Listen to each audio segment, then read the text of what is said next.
একটা খুব সুন্দর জঙ্গল ছিল, আর সেই জঙ্গলের মধ্যে টুনি পাখি তার মেয়ে রানী পাখিকে নিয়ে বসবাস করত। রানী পাখি ছিল টুনি পাখির সৎ মেয়ে। টুনি পাখি কখনোই তার মেয়ে রানীকে ভালোবাসতো না, সব সময় বকাঝকা আর বাড়ির সমস্ত কাজ রানীকে দিয়েই করাতো। এমনই একদিন টুনি পাখি রানী পাখিকে বাড়ি থেকে তাড়িয়ে দেয়। এরপরে গুড্ডি মনের দুঃখে একটা ভুতুরে জঙ্গলে চলে যায়। অচেনা একটা জঙ্গলে গিয়ে রানী পাখি বড্ড কান্নাকাটি করতে থাকে। ঠিক তখনই রানীর সামনে একটা ভয়ানক জিন চলে আসে। এরপরে ওই জিনটা রানীকে দেখে বলতে থাকে, হা হা হা, এটা আমি কাকে দেখছি? এই যে দেখছি একটা শিকার আমার সামনে এসে গেছে।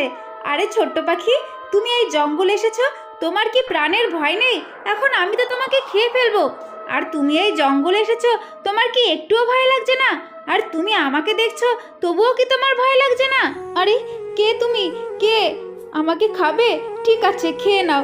আমার সৎমা আমাকে বাড়ি থেকে তাড়িয়ে দিয়েছে, আমার আর কোথাও যাওয়ার জায়গা নেই। এখন আমি কোথায় যাব আর কি বা খাবো? ওর থেকে বড় তুমি আমাকেই খেয়ে নাও। ছোট্ট রানীর মুখে এইসব কথা শুনে জিনটার অনেক দয়া হয়। তাই জিনটা বলতে থাকে, আরে ছোট্ট পাখি, তুমি কান্নাকাটি করো না, আমি তোমার ব্যবস্থা করব খাওয়া দাওয়ার আর থাকার। এখন আমি তোমাকে একটা জাদুই কলসি দিচ্ছি, তুমি এই কলসির কাছে যখন যা চাইবে তুমি তাই পাবে। এই কথা বলে রাক্ষসটা তার জাদুই শক্তি দিয়ে রানী পাখিকে একটা জাদুই কলসি উপহার দেয়। এরপরে রাক্ষসটা সেইখান থেকে চলে যায়।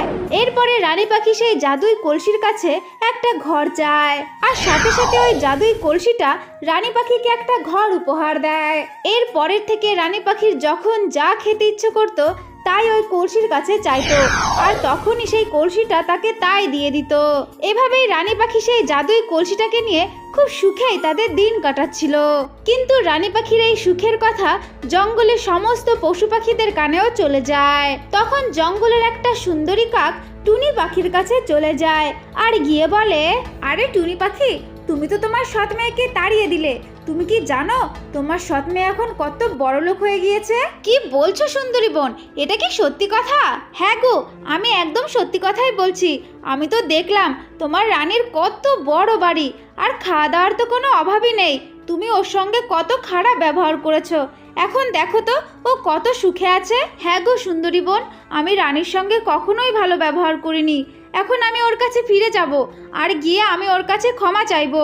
রানী পাখি যে অনেকই ভালো, ও আমাকে নিশ্চয়ই ক্ষমা করে দেবে। এখন আমি আসি কেমন? এই কথা বলে টুনি পাখি তার মেয়ে রানীর কাছে চলে যায় আর গিয়ে বলে, রানী মারে, তোর সঙ্গে আমি অনেক খারাপ ব্যবহার করেছি, তুই আমাকে ক্ষমা করে দে।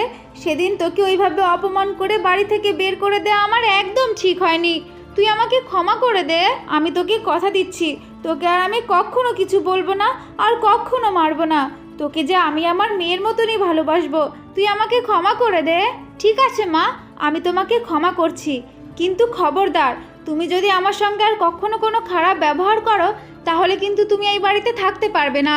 ঠিক আছে রানীমা, আমি তোর সঙ্গে কখনোই খারাপ ব্যবহার করব না। আর তুই ছাড়া আমার আছেই কে? তুই ছাড়া এই পৃথিবীতে তো আমার কেউ নেই, তুই আমাকে ক্ষমা কর। এরপরে রানী পাখি টুনি পাখিকে ক্ষমা করে দেয়, আর তারা দুজন সেই জঙ্গলের মধ্যে সুখে শান্তিতে বসবাস করতে থাকে। আমার ছোট্ট বন্ধুরা, তো এটাই ছিল আজকের গল্প। যদি তোমাদের ভালো লেগে থাকে তাহলে অবশ্যই লাইক করবে আর চ্যানেলটাকে সাবস্ক্রাইব করে দেবে।